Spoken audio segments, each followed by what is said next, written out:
Good evening. Good evening. How are you this evening? I'm going to wait a few seconds till people start to drop on, and then I'm just going to start talking. And the first thing I've noticed tonight when I've clicked go live on that camera is I really need a haircut. You never noticed it with all the time that we've had in lockdown. How long has my hair got? I was looking at old videos the other day and I thought, goodness me, that's like about 6 inches longer. Anyway, what have you been doing today? How has your day been?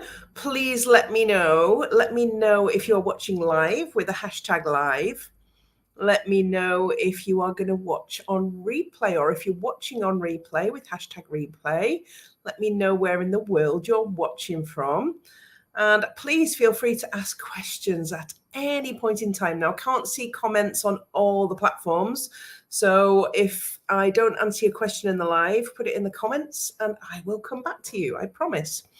Anyway, for those of you that don't know me, I am Mandy Nicholson and I am the Creative Genius Consultant, and I am transmitting to you tonight from my mini castle, which I moved into just over a week ago. I had problems with technology last Tuesday night, so I had to broadcast last Wednesday morning instead. So I'm back to my normal routine tonight of Tuesday night at 7 p.m. And tonight I'm going to be talking to you all about boundaries and setting business basics. And I'm going to pick up on shiny object syndrome, which I talked about in my group this morning. So for those of you that don't know me, I am Mandy Nicholson. I am the Creative Genius Consultant, and I help creative women to launch, grow, and scale their business and make more money. And I am on the countdown not only to Christmas, but to a launch in January of my 5-day challenge, which helps you with your business basics. It's completely free. The link is in the comments. So if you want to sign up for that, get yourself in. And we will see you on the 10th of January. That's all you need to do right now is join the group and sign up. But tonight I wanted to talk to you about boundaries. It's come up quite a lot in my group. And I also wanted to talk about shiny object syndrome because that's come up a lot in the last couple of weeks.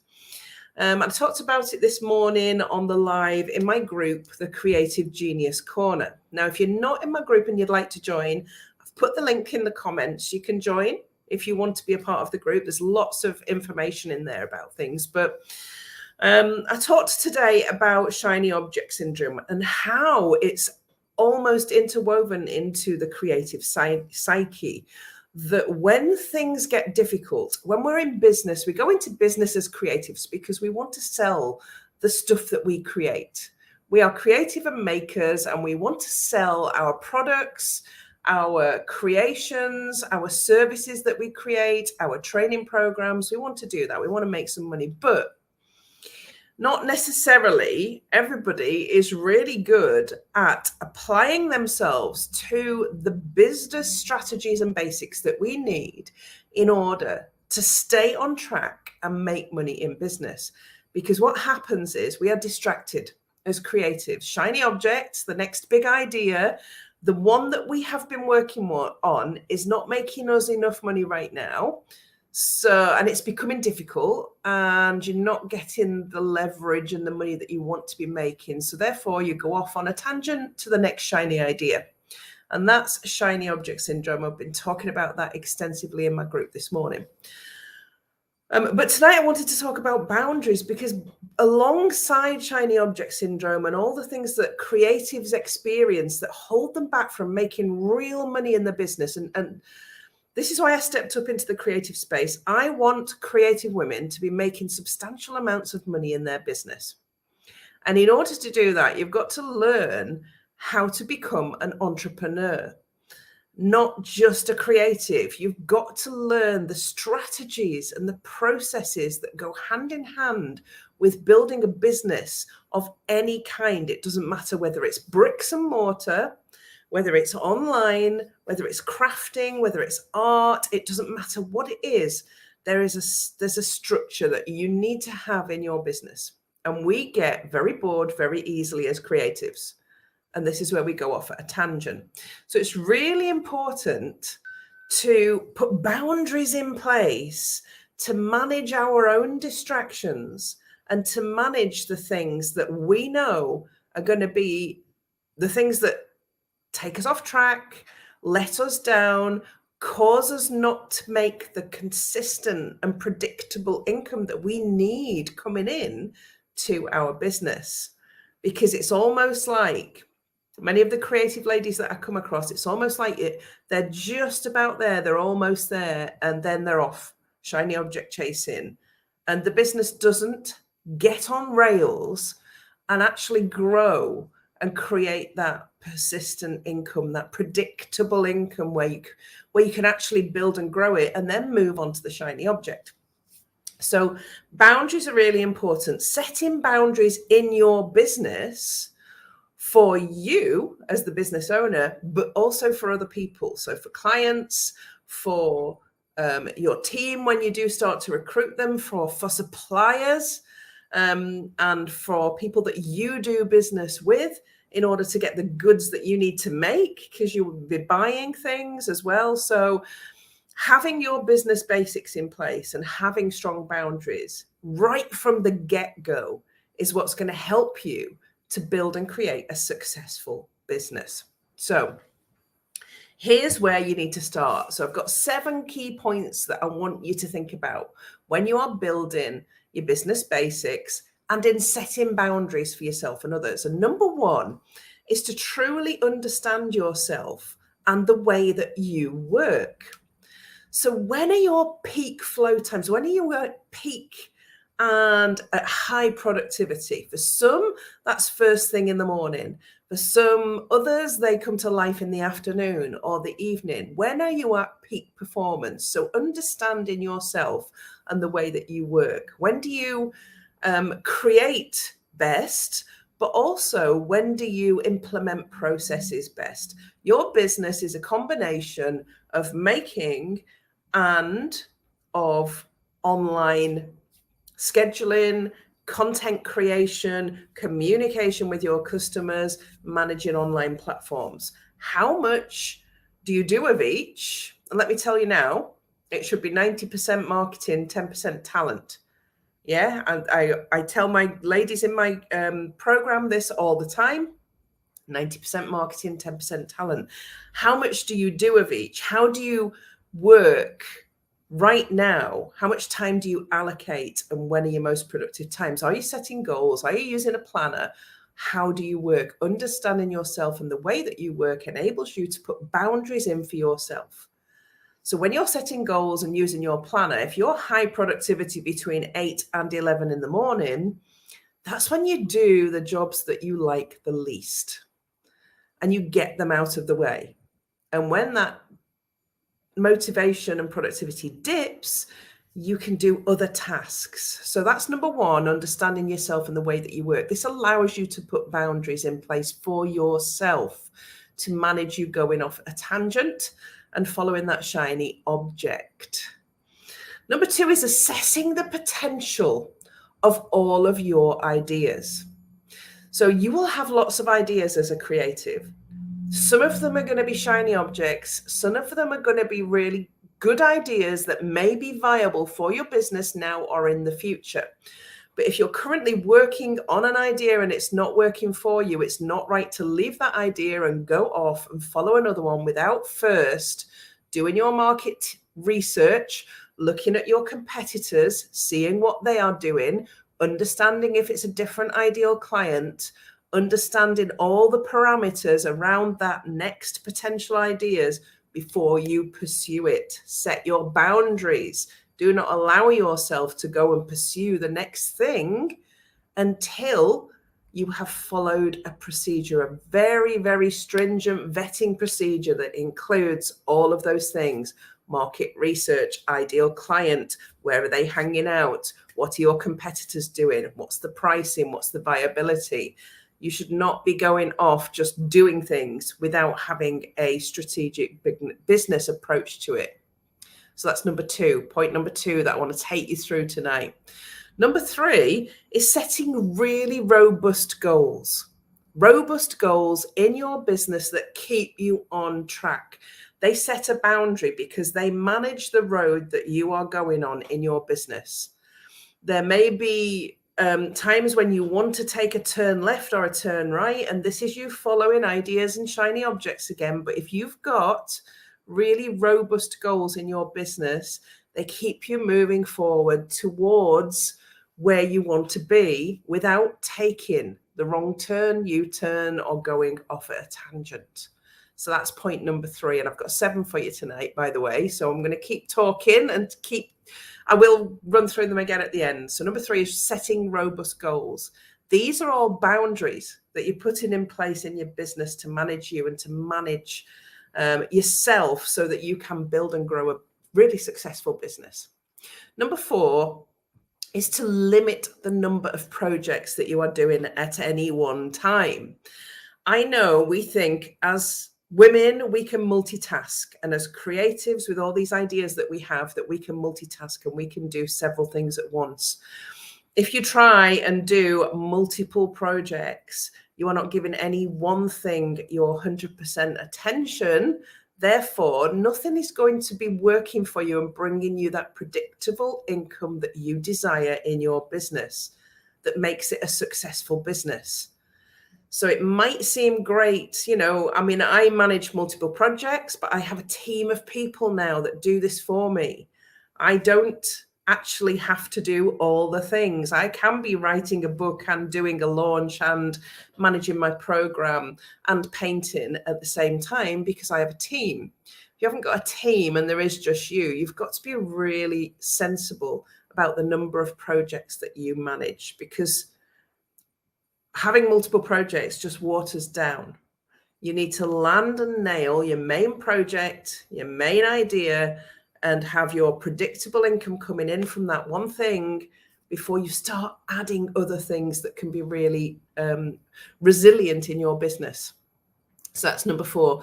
Number 5 is to reflect on the success of previous things that you have done. Reflecting on previous successes and learning from what you did well in the past, where you've had successful launches or successful events that have brought income into your business, is a great way of keeping your current business on track and building it, because you've already got that knowledge.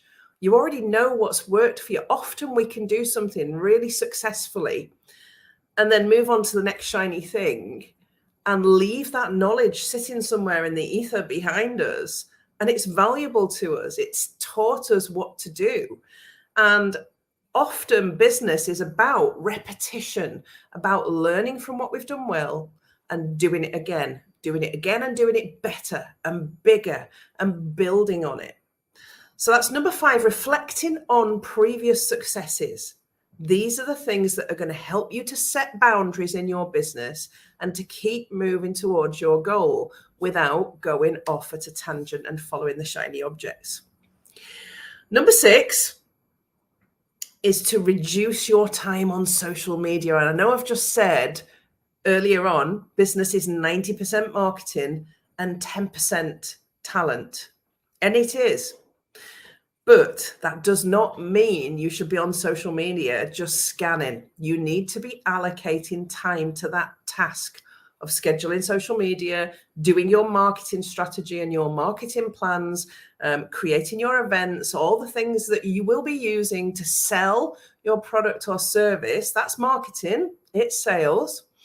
But not spending lots of time trawling social media, looking at what other people are doing, because often, particularly with the creative brain and how it's wired, looking at what other people are doing on social media without it being part of your market research. When you are doing market research, by all means, go and do it, because you're doing it with boundaries in place. You're doing it with a strategy and a goal. When you don't have a strategy and a goal and objectives on social media and you are just scrolling, the thumb scroll, you are just procrastinating, wasting time, making feel bad, potentially causing yourself imposter syndrome. So reduce the number of hours on social media when you are trying to focus on your business and grow your business. Boundaries. These are all boundaries for you, basic boundaries to get you on rails moving forward. And number 7, and this is this is really funny, number 7 of all the points I'm going to give you today is to set strong boundaries, is to identify them. How are you going to communicate with the people around you? Who are you going to communicate with? How are you going to respond to messages and emails? Is it going to be you? Is it going to be someone else? What are the boundaries in communication? What are the boundaries in operation? What are the boundaries in self-management? So I've given you all the points there that will help you set some business basics and some boundaries that you need to think about.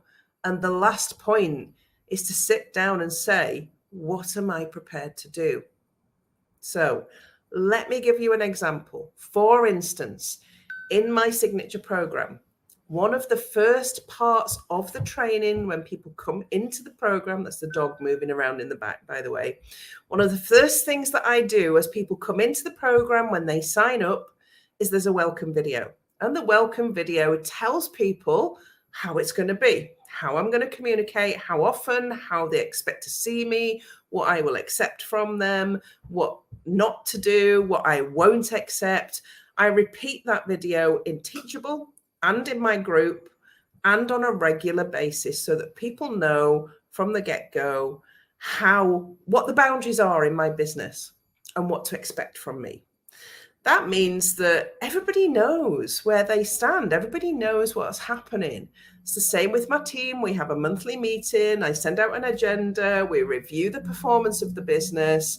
They actually ran my last meeting because they know what they're doing now. When you set boundaries and you have systems, processes, and procedures, and you manage yourself, your business then can become more self-sufficient and start to generate the income that you need from it. So I'm going to recap on those 7 points tonight. These are the 7 basics for you to manage yourself better, to set boundaries, and to put in place so that you don't go off chasing shiny objects and new ideas without keeping them business focused. So number 1 is to understand yourself and how you work. So recapping, understand yourself and how you work. Understand when you're productive, understand when you get a dip in your energy, understand when you want to work a full 12-hour day and when you don't want to. You've got to do that. Number 2, assess the potential of all the ideas you have. Do proper market research and rigorous testing before you go chasing that new idea. Is it wanted? Is it needed? Are there clients for it? Who is the ideal client? Where are the ideal clients? What are the competitors doing? What are the competitors charging? Number 3, set really robust goals in your business. Robust goals that keep you on track, going in a forward-facing direction and do not allow you to take left, right turns and tangents.